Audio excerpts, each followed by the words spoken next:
Hey guys, I'm going to show you how I make my plastic ball caps at home. So you need a red head to make the ball cap on. Mine's by Kryolan, and you're going to need either Super Baldiez, which is diluted with isopropyl alcohol, or Baldiez, which is diluted with acetone. I'm going to show you using both of these, obviously separately, because the process is pretty much exactly the same for how you apply it to the red head. It's the main difference is whether you're going to be diluting it with isopropyl alcohol or diluting it with acetone. And then again, when you're applying it, you're going to be dissolving the edges of your ball cap with isopropyl alcohol if you used Super Baldiez, or if you used Baldiez for your ball cap, you're going to be using acetone to dissolve the edges on your ball cap once it's applied.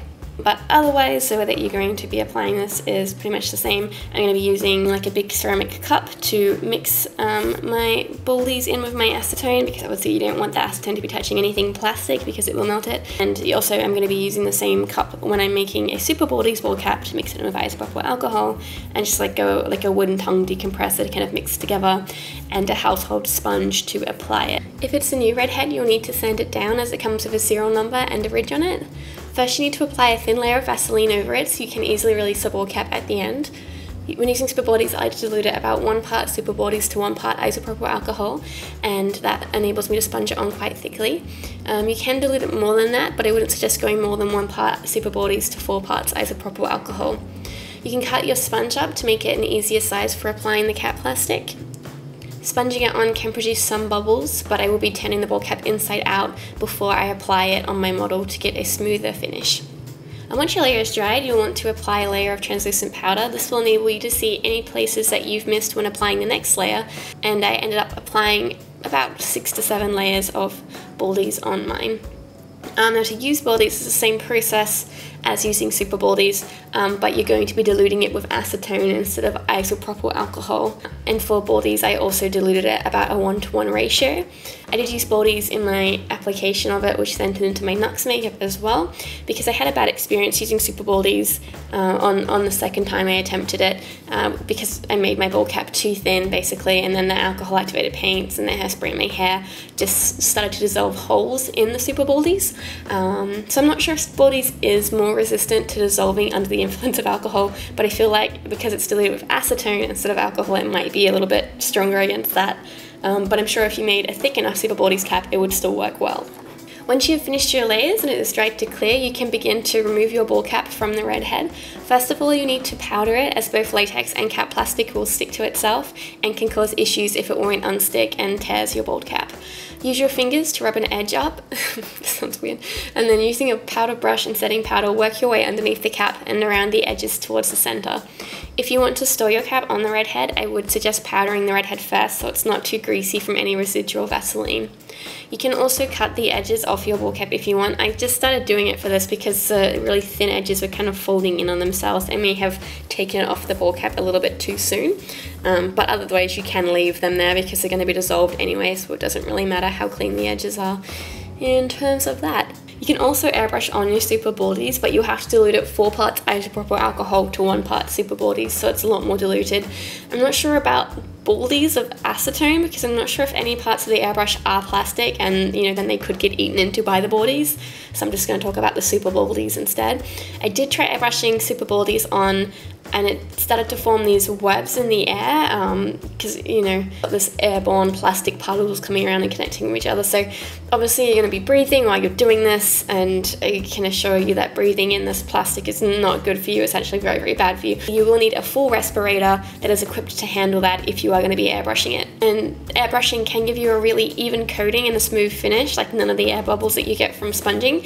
But because it is a lot more diluted and a lot like a finer application, it takes quite a few more layers, and you'll need a lot more patience and time to do this. So the reasons that I will use a plastic ball cap over a latex one are if you're going to be using silicone in your makeup, such as Sculpt Gel or 3rd Degree, which I am going to be using in my Nux makeup, as if you have a latex ball cap, the sulfur in the latex will inhibit the cure of your silicone and it will not set. It will be a goopy mess, so you need to use a plastic ball cap instead of a latex ball cap for that. Similarly, if you're going to be using silicone to live cast somebody's face or head or anything, the latex will also inhibit the cure of that silicone. Another advantage of using a plastic is you can get a really seamless edge. You can use the acetone or the isopropyl alcohol just to dissolve the edge down to the skin so it looks really seamless and flawless. Making your ball cap over buying it, you can get a little bit more control over how thin you want it, how thick you want it. You can custom make it to someone's head size if you have a life cast that you're working off, or if you simply don't have a bald cap and you have the Super Baldiez or the Baldiez or the latex, you can kind of whip one up within 24 hours or a bit faster if you're using the plastic, so they don't need the setting time. But otherwise, if it doesn't matter, you can totally pre-buy them. I've bought some pretty good vinyl caps from Friends Beauty that dissolve out really nicely with acetone. And another thing I want to share with you guys is if you follow me on Instagram, you know I had a bit of difficulty with this. I ended up having to apply the Nux makeup 3 times. The first time I had a problem with the body paint. Second time I had a problem with my ball cap being too thin and dissolving, and the third time like it was a lot better.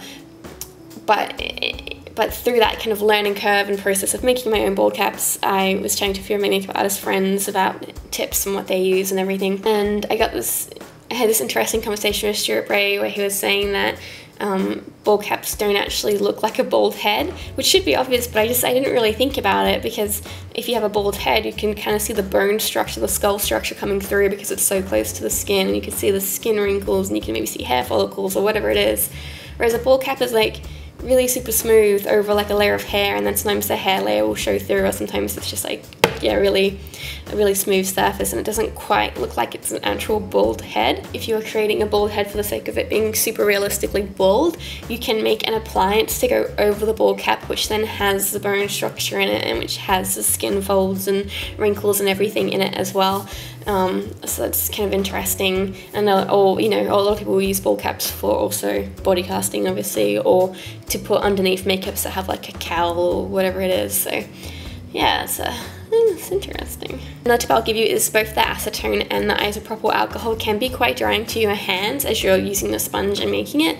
So I would suggest that you just keep your fingers on the green part of the sponge and try not to get too much onto your hands or anything, because it can be quite drying. Another thing you can use is a product called Dermaguard over your hands, which is basically like a skin protectant for people working in industrial jobs, and you can put Dermaguard over your skin, let it sink in for 5 minutes, and it's meant to help protect your skin against all the kind of solvents and harsher drying chemicals.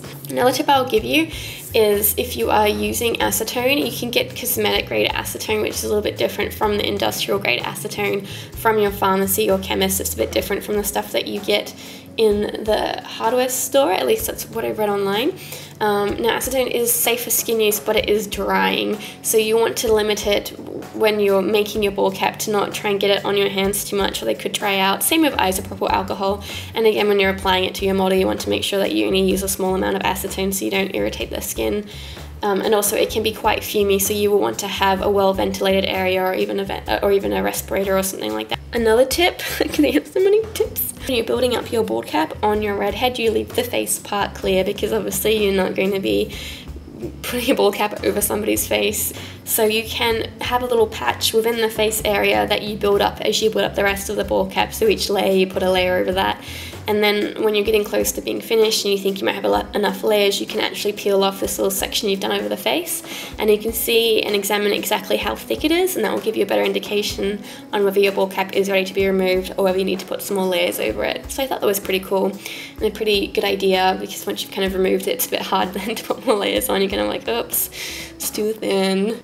If you'd like to see how I paint my bald caps to get like a realistic kind of skin finish and color matching the model, I will link a video here using the Baldiez cap that I made in this video. And if you'd like to see the Nux makeup application that I did, you can also click on that here. Thanks for watching. If you guys found this helpful and would like more videos like this, please subscribe to my channel, and I will chat to you guys soon. Bye.